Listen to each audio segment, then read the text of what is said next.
France TV. Alors, bonjour pour commencer, voilà le vieux. Bonjour et j'espère que tu vas bien.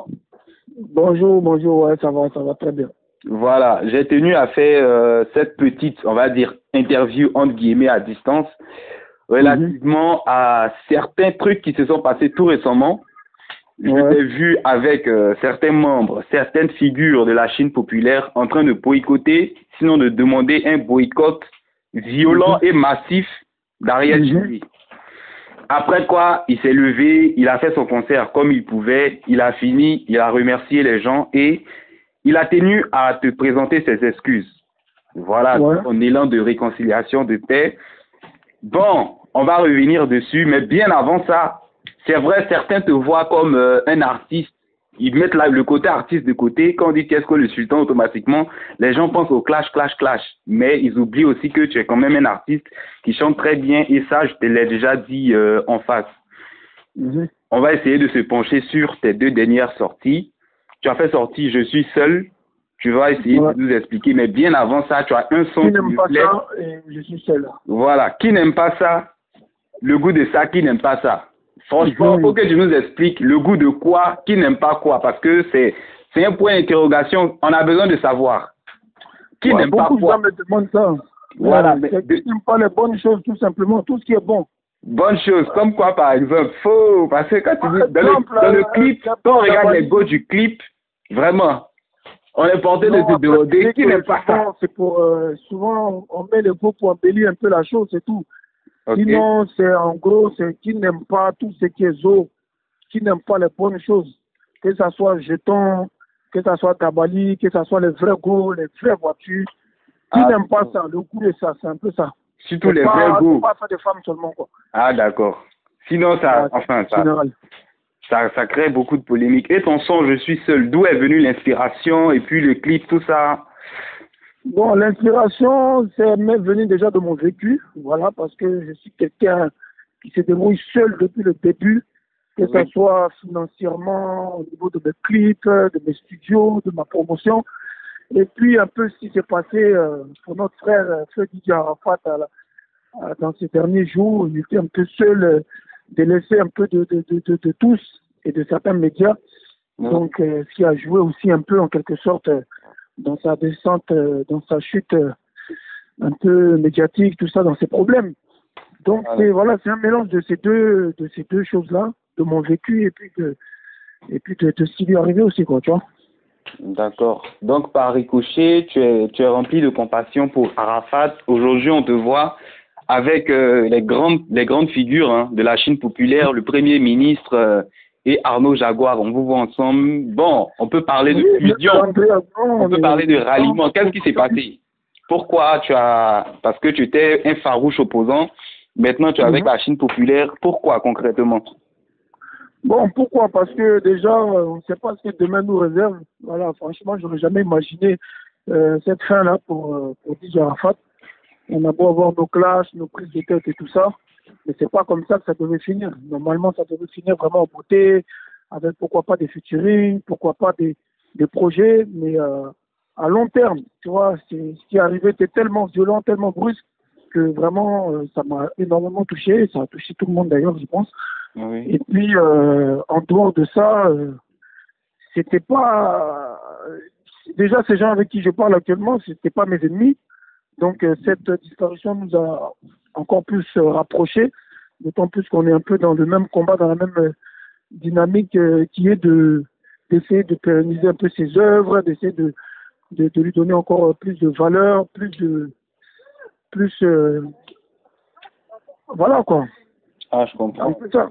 Donc, en quelque sorte, j'avais raison, puisque on avait déjà fait un direct sur la chaîne où je te Mhm. demandais de faire un featuring avec Arafat, de te réconcilier avec, par exemple, le ministre et tout. Bon, voilà. Mhm. On ne sait pas ce que la Oui, Chine c'est va vrai que faire. tu m'avais proposé ça, je me rappelle très bien. J'en avais parlé d'ailleurs, je lui ai dit que voilà, un jour tu m'avais dit ça. Mais j'avais problème avec Arafat et non avec avec ses éléments, tu vois ce que je veux dire. Donc je ne me D'accord. voyais pas me réconcilier avec quelqu'un avec qui j'ai pas d'histoire. Si j'avais une réconciliation à faire, c'était seulement avec Arafat. Voilà pourquoi j'ai pas voulu trop rentrer dans les détails avec le ministre et tout ça. Ok. Mais Aujourd'hui, c'est vrai qu'on est dans le même combat, voilà, on est dans le même combat parce que Arafat, c'était un être humain comme les autres. Il avait ses défauts et ses qualités, mais il faut avouer qu'il a beaucoup apporté à la musique ivoirienne et que cette fin-là, vraiment, c'est pas ce qu'on aurait tous souhaité pour lui, tu vois ce que je veux dire? Ouais. Donc voilà pourquoi aujourd'hui, je me bats à leur côté pour essayer de grandir encore plus son nom qu'il est déjà, tu vois. D'accord, je comprends. Donc, actuellement, tu luttes pour Arafat, en quelque sorte, pour ses œuvres, pour sa musique. Je lutte pour son image, tu vois ce que je veux dire? Pour son image, pour tout ce qu'il a fait pour nous, et en même temps pour la musique ivoirienne, tu vois, parce que ce combat de disque d'or n'est pas que pour Arafat, mais c'est quelque chose aussi à long terme. C'est vrai que par Arafat, grâce à lui, si Dieu veut, on sera, le couplet de Calais sera l'une des premières musiques de la jeunesse à avoir un disque d'or en Afrique et tout ça, tu vois. Et si ça peut passer par Arafat, tant mieux. Et puis ça pourra nous servir tous demain, parce que c'est une question de changer un peu les habitudes des fans, tu vois. Ouais. Donc voilà, c'est un peu ça. Il faut que les fans apprennent à payer de la musique, apprennent à streamer, apprennent à aller au magasin, machin, tu vois, il y a plein de comportements à changer. Et si cet événement tragique peut nous aider à changer ces mentalités-là, eh ben, ça serait tant mieux. Et en même temps, rendre un bel hommage à Arafat en lui donnant ce disque d'or qu'il a tant rêvé, tu vois. Justement. En même temps, moi, je me dis, tu es un artiste, même si beaucoup se concentrent sur l'aspect buzz, moi, je me dis, t'as ta fan de base à Paris, en Europe, à Lyon, tu vois, en France. Tu as une fan de base aussi à Abidjan. Quand tu devais faire bloquer, j'ai été surpris de voir tout Yopougon pratiquement qui est sorti derrière toi, tu vois, mais tu as une base de fans. À ceux-là, comment tu les traites, comment tu les gères pour les mener vis-à-vis vers le disque d'Arafat? Comment, enfin, ton apport même concret, au lieu d'être, c'est vrai, on te voit avec les Chinois et tout, mais le côté de tes fans, comment tu les motives, comment tu les sensibilises pour le disque d'or concrètement? Bon, j'ai eu à faire plusieurs vidéos avant même de rencontrer des membres de la Eurogang. J'ai eu à faire plusieurs vidéos et des posts pour expliquer à mes fans mes motivations. Voilà, non seulement ce que je t'ai expliqué, non seulement pour Arafat, mais pour la musique africaine et la jeunesse tout entière. Et que moi aussi, demain, ça pourrait me servir aussi. Si aujourd'hui, ce frère-là a pu avoir ce trophée-là, parce que même moi, mes fans, si demain je sors un album, il faudrait qu'ils soient en mesure de pouvoir l'acheter, de pouvoir m'accompagner, tout ça, tu vois. Et en faisant ce combat-là pour Didier Arafat, en même temps, ça m'aide aussi, ça aide aussi mes fans à avoir une autre mentalité. C'est ce que je leur explique, en fait, tu vois. D'accord. C'est ce que je leur explique pour que vraiment les Africains apprennent à streamer, apprennent à payer, apprennent à soutenir les artistes, parce que on est un peu délaissé de ce côté-là, tu vois. Faut pas se contenter que des spectacles, des showcases et tout ça. Faut que l'artiste puisse aussi vivre de sa musique correctement. Et ça, c'est pas grand-chose. Voilà, c'est 1 € par single, deux fois même moins, pour ceux qui ont des abonnements Deezer et autres. Donc, il faut que ça passe par là, tu vois. Donc, si cet événement tragique-là peut nous permettre de comment on appelle ça, la mentalité. Voilà, d'ouvrir un peu les mentalités, tout ça, machin, de sensibiliser, eh ben, on essaie d'en profiter, malheureusement, tu vois.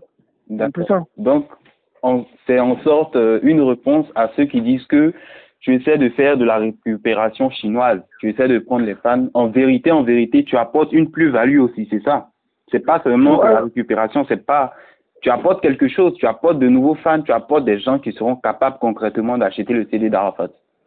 Exactement, il faut voir plus loin, il faut toujours voir plus loin. Moi, j'ai déjà chanté dans une de mes chansons, dans tous les cas, tu seras critiqué. Donc, si j'avais pas fait ce combat-là, d'autres auraient dit, voilà, lui, maintenant, il est content, Arafat n'est plus, machin. Maintenant que je suis dans ce combat-là, il y a d'autres qui parlent. Donc, tu sais, les gens parleront toujours quoi qu'on fasse. Un rebelle comme moi, un leader comme moi, il fait ce qu'il a à faire et basta. Chacun pense ce qu'il veut, chacun dit ce qu'il veut. Moi, je pense qu'un fan, il va kiffer. Si la musique elle est bonne, il va kiffer la mentalité. Arafat, les gens ne l'aimaient pas que pour sa musique, ils l'aimaient un peu pour tout ce qu'il était, tu vois. Et aujourd'hui, moi, c'est pas une histoire de musique seulement. Je suis une personne engagée dans beaucoup de choses.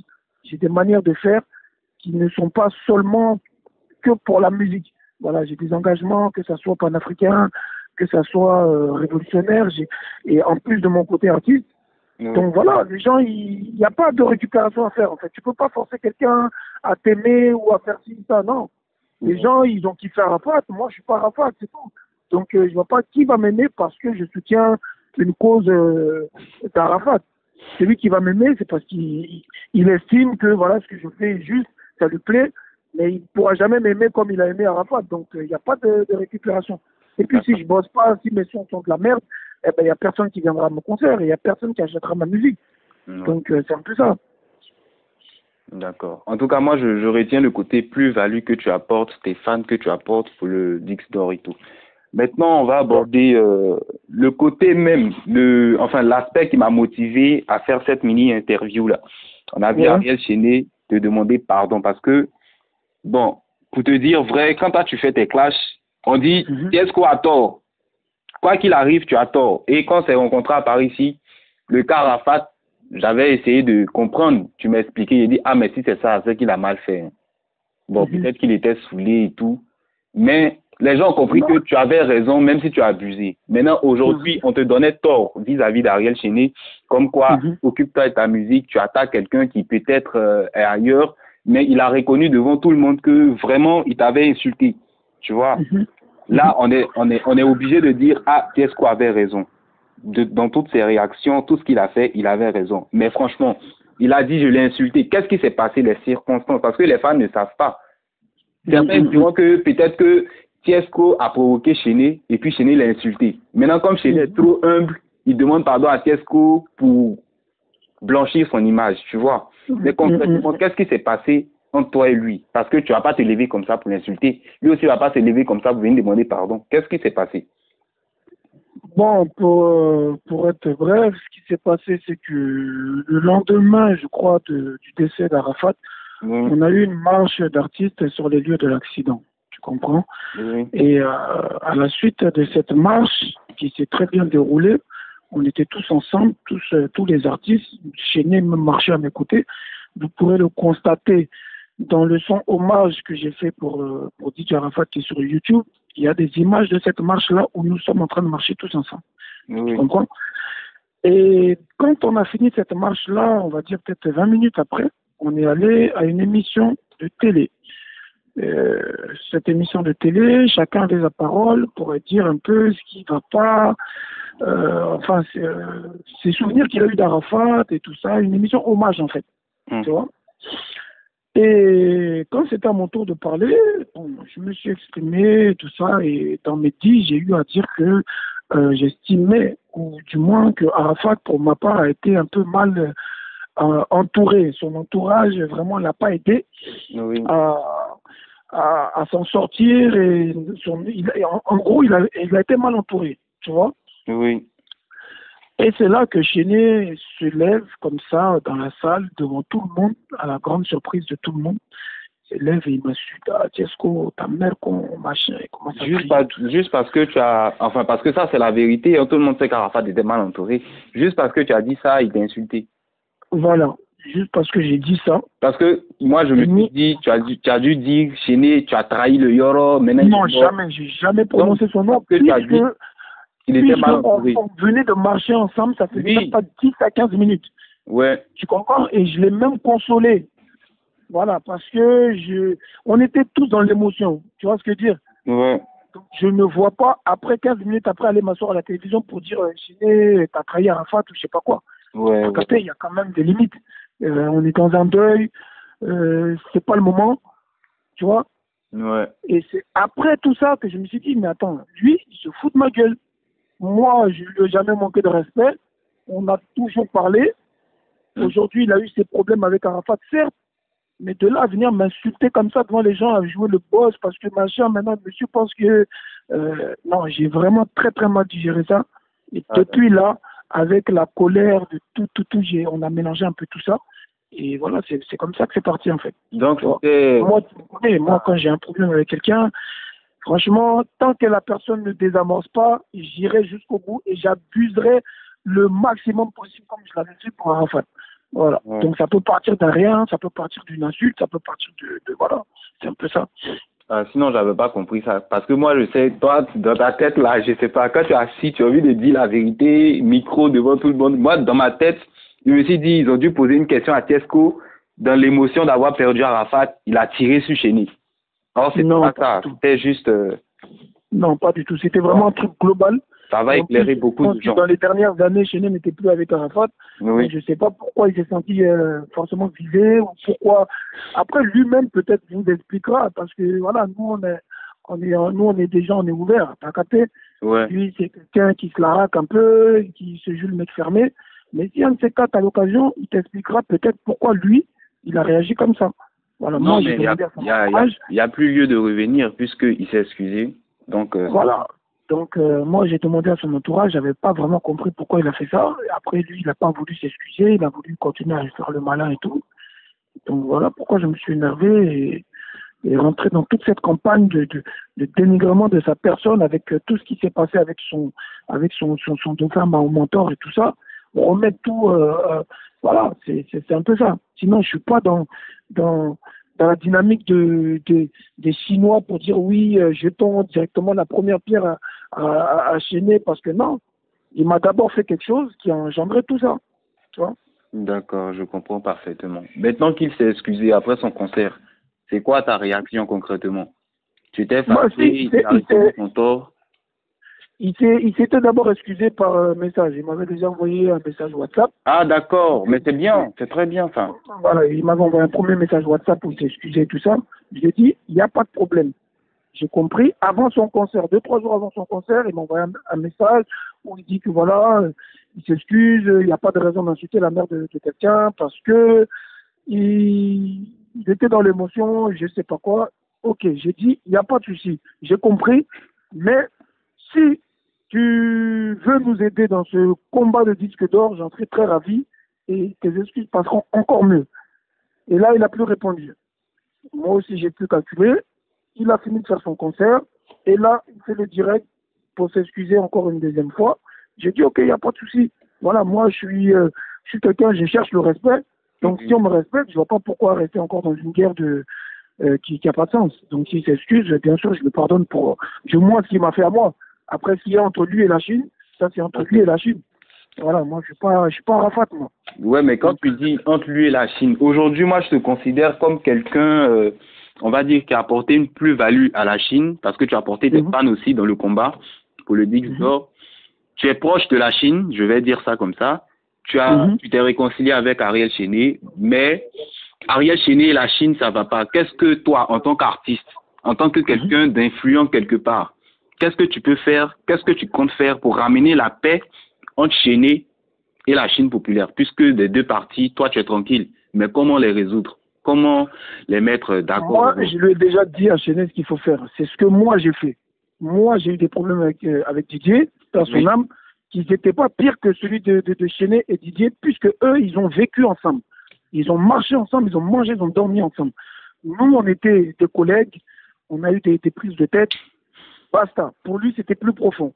Donc, ce qu'il a à faire, s'il veut que la Chine lui pardonne, ou s'il veut rentrer, il veut vraiment aller dans une dynamique de paix comme il a commencé avec moi, eh bien, qui s'exprime sérieusement dans une vidéo comme il a fait pour moi, pour la Chine, il fait la même chose. Ah, les gars, vraiment, ce que vous pensez, c'est pas ça. C'est bien beau que je suis une star maintenant, je vais à la RPI, je parle dans mes concerts, mais c'est dans le direct que Arafat vous parlait. Donc, c'est dans ce même direct que je vais vous parler. Moi, j'aime Didier. Ce qui s'est passé, voilà. Même s'il a fait quelque chose de mal, c'est là où il n'a qu'à me pardonner. Vous aussi, vous demandez pardon, parce que vous êtes tout pour lui. Pardonnez-moi, avançons tous ensemble dans la paix. C'est fini. Maintenant, celui qui ne va pas le pardonner, là, c'est lui maintenant qui se prend pour. Là, c'est lui-même, c'est. Voilà. Mais on voit Ariel Chéné pleurer, des gens disent c'est hypocrisie. Non, mais ça, on pourrait dire que c'est l'hypocrisie parce que ça c'est à la télévision nationale, dans une émission qui sait qu'il est suivi, et en plus avant son concert. Donc imagine, c'est normal que le truc il est bizarre. Maintenant, si tu fais une vidéo live comme tu as pu le faire pour moi, et que comme Didier le faisait, comme nous tous on le fait de temps en temps, où tu t'exprimes correctement, au public, aux fans de Didier Arafat, pour beaucoup sont encore dans cette tristesse-là, et que nous autres, on essaie de les apaiser en faisant un peu le combat qui les rassure, en parlant bien de lui et tout, etc. Il a qu'à faire la même chose que nous. Si moi, ils m'ont pardonné, c'est pas chez qui vont pas pardonner. Tu comprends? Donc, chacun a son rôle à jouer pour apaiser les choses. Parce que, qu'on le veuille ou non, Arafat était l'artiste qui avait le plus de fans en Côte d'Ivoire. Donc, à chacun à sa manière de savoir leur parler dans le respect, de savoir s'excuser. Dans la vie, tu peux t'excuser même si tu n'as pas tort. Même si tu n'as pas tort, que tu veux la paix, là, tu peux demander pardon. Moi, j'ai eu à demander pardon à Didier Arafat et sa mère publiquement, alors que j'étais dans mes raisons. Même si j'avais abusé, mais à la base, s'il ne m'avait pas cherché, peut-être qu'on ne serait pas arrivé là. Et peut-être que lui aussi, il avait fait exprès pour réveiller quelque chose en moi. On n'en sait rien. T'as capté? Mais je veux dire qu'on peut s'excuser, même si on a tort.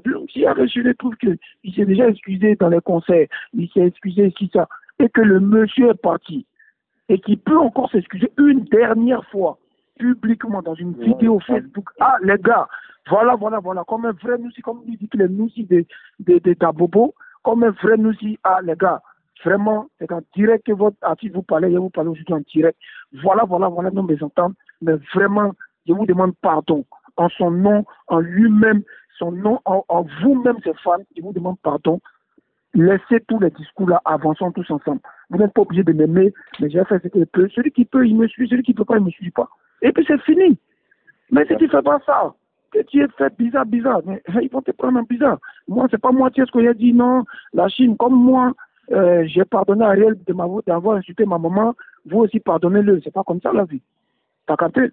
Ouais, je crois. C'est un peu ça. Sinon, moi, personnellement, j'ai pas de problème avec lui. Voilà. J'ai le même problème que les Chinois. Ça, c'est pas personnel.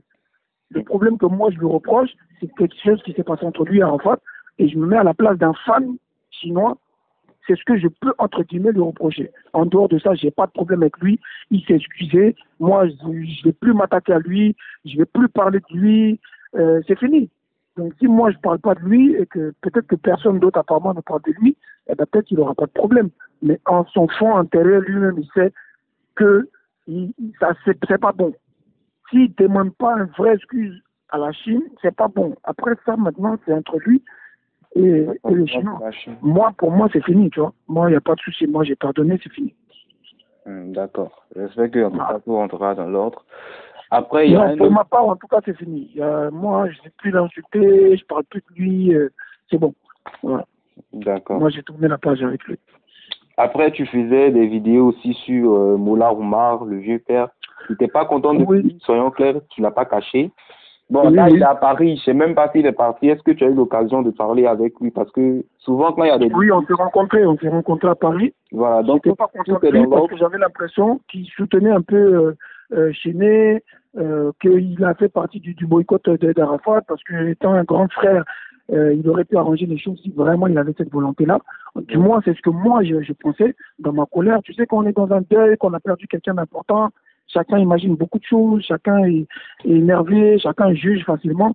Donc, moi, c'est un peu tout ça que je reprochais à Mola. Et en plus, moi, mon histoire de mes clips qui ne passent pas dans certaines chaînes de télévision, j'avais l'impression qu'il faisait partie de mes sorciers, tout.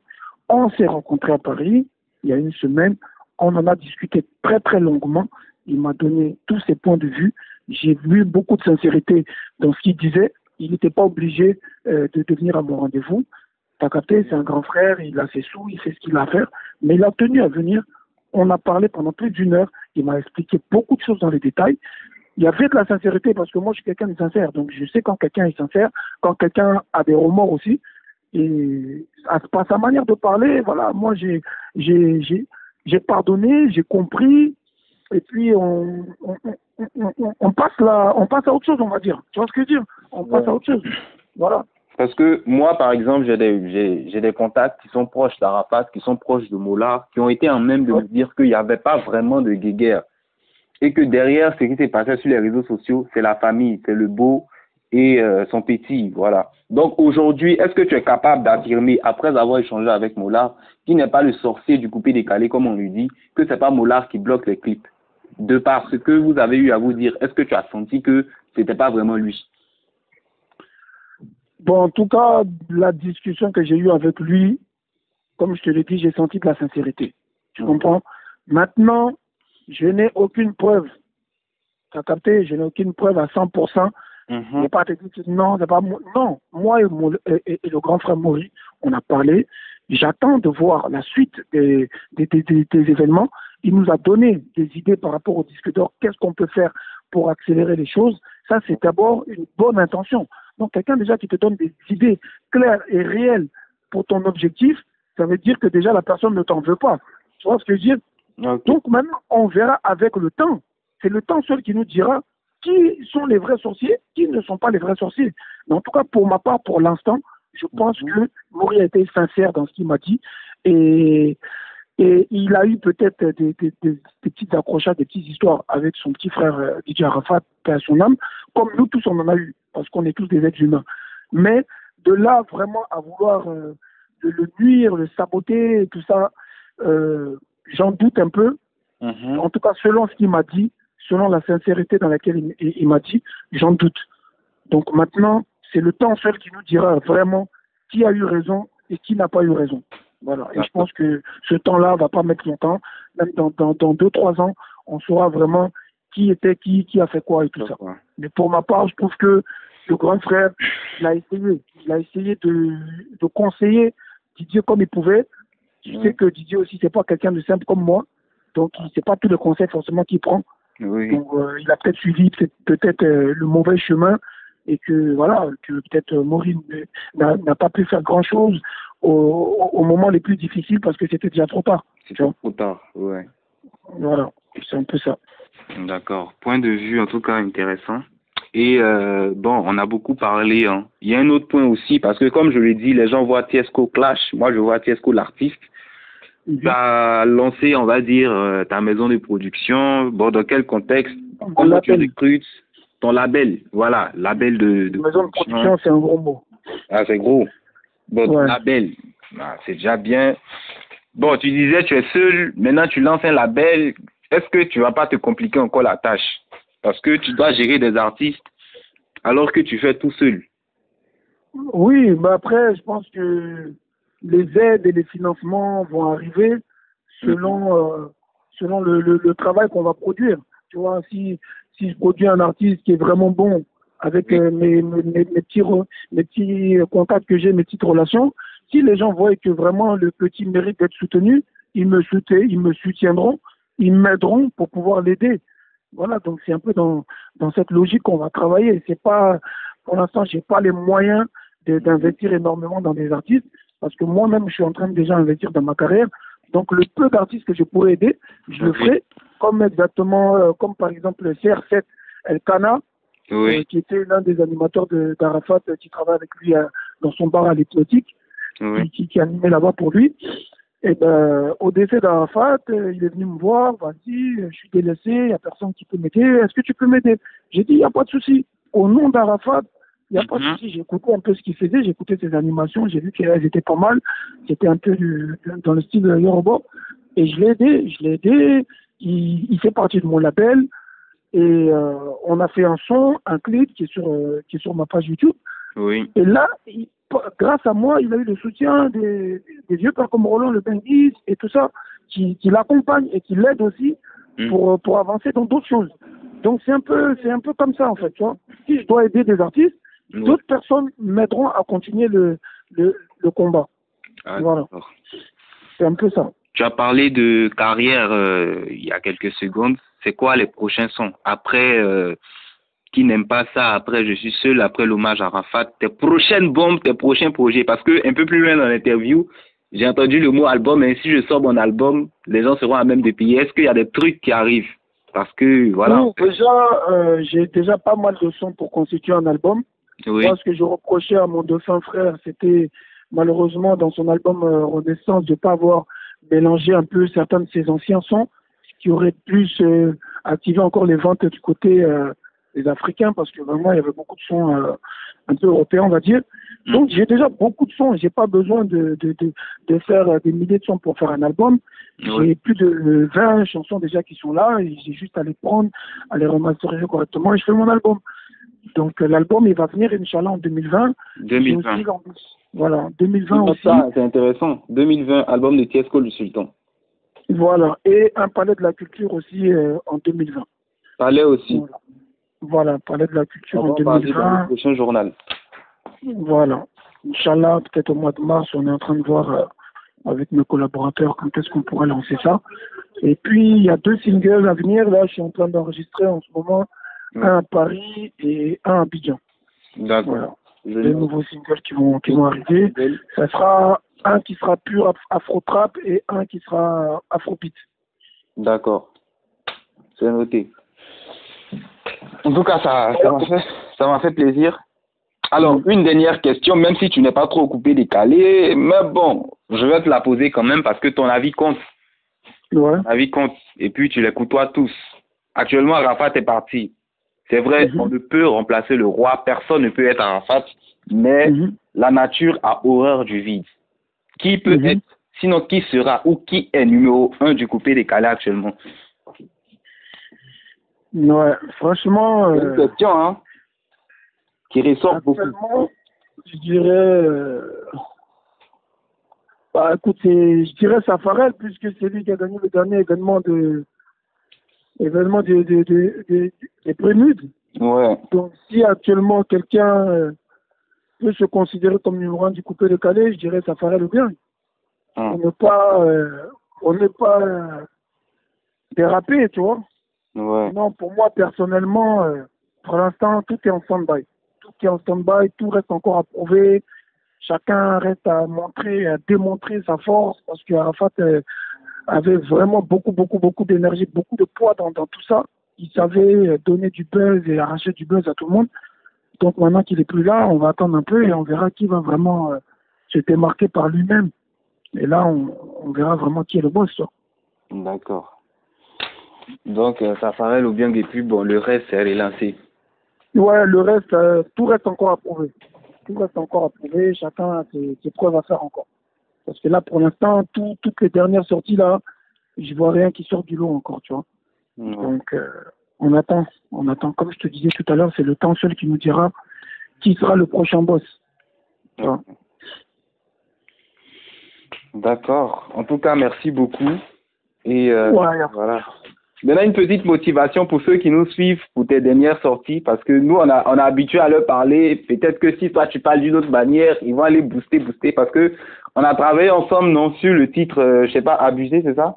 Abusé, ouais. Ça donnait un résultat intéressant. Tes dernières sorties, qu'est-ce que tu peux dire aux abonnés, aux followers, aux fans, pour qu'ils partent maximiser le rendement et les vues?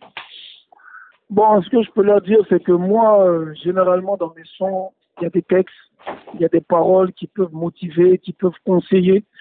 Donc, ça serait bien pour eux d'aller écouter ça. Ils pourront peut-être se retrouver dans certains de mes titres, comme le dernier Seul. Les paroles sont vraiment touchantes et beaucoup pourront se retrouver dans des paroles. Et c'est en même temps, c'est un mélange de coupé décalé et d'afrobeat et tout ça. Ouais. Donc, voilà, en tout cas, il y a de tout pour passer une bonne soirée ou pour entendre des messages intéressants. Donc, s'ils veulent écouter de la musique avec des messages, je leur conseille d'aller faire un tour sur ma chaîne YouTube. Ouais, Tiesco le Sultan, rebelle. Voilà. D'accord. Merci beaucoup en tout cas pour plus de 30 minutes que tu nous as accordé. Je t'ai aidé à faire ça parce que j'ai vu en tout cas tout ce qui s'est déroulé. Je savais que tu avais des trucs à dire et puis bon, c'est important aussi. Si. En tout cas, moi personnellement, comme je l'ai dit, hein, je tourne un peu la page sur ça. Ouais. On va continuer le combat du disque d'or. Et en dehors de ça, je vais me concentrer vraiment sur mes projets à venir, c'est-à-dire mes 2 singles, mon album et mon concert au Palais de la Culture, Inch'Allah, pour 2020. Ouais. D'accord. On attend de voir tout ça et on va vous parler de certains points clés dans le prochain journal, pourquoi pas. Okay. En tout cas, merci beaucoup. Et puis, non, merci à toi, mon gars. On attend de voir les vraies œuvres musicales parce que vraiment, comme je t'ai dit, hein, je t'ai dit ça en vrai, tu chantes. Tu chantes, même si c'est le côté clash qui dérange, mais tu chantes. Ouais. Donc, on attend. Le côté clash, c'est comme ça, c'est la vie. Tu sais, il y aura jamais une véritable paix en fait, dans le showbiz de la jeunesse, comme on fait, que ce soit coupé décalé, afrobeat, afro-trap et tout ça. Mais le plus important, comme je le dis dans ma vidéo, c'est le respect. Si on arrive à se respecter à un moment donné et à des moments clés, on avancera toujours. Maintenant, il peut y avoir des petits clashs musicaux, il peut y avoir tu vois, des petites mésententes et tout ça, mais il ne faudrait pas qu'on dépasse certaines limites. Parce que c'est quand on dépasse les limites qu'il y a le manque de respect, et là, ça devient du réel. Là, on sort du contexte. Tu vois ce que je veux dire? Donc, si demain, il y a une petite prise de bec, ça ne veut pas dire que non, machin, non. C'est-à-dire peut-être que l'autre, il a dit mon son, c'est un son de merde. Moi aussi, il dit, ah, son son, il n'est pas bon. Bon, ça, c'est pas... Dans une famille, il y aura toujours des histoires. Tu vois, faut pas que les gens s'attendent à ce que ça devienne une maison d'église ou une mosquée, les showbiz ivoiriens. Tu vois ce que je veux dire? Voilà, il faut que les gens se disent qu'il peut y arriver aussi des petits clashs et tout, sans forcément qu'on dépasse les limites. Tant qu'on se respecte au minimum, ça va aller. C'est ça. En tout cas, merci beaucoup. Tu es présentement à Paris, à Lyon ou bien à Abidjan? Là, je suis à Lyon. Je vais remonter à Paris. J'ai un concert à faire en Italie, donc je passerai par Paris. J'ai même 2 concerts à faire en Italie avant de rentrer sur Abidjan. 2 concerts en Italie, un à Lyon, et je rentre à Abidjan à la fin du mois. D'accord. On espère, on attend de voir le résultat de tout ça. En tout cas, merci beaucoup. Et merci à toi. Très bonne soirée, porte-toi bien, beaucoup de travail, beaucoup de courage, et puis bon, voilà quoi. Merci beaucoup, mon gars. Voilà. Allez. Au revoir. Ciao, ciao. Prince TV.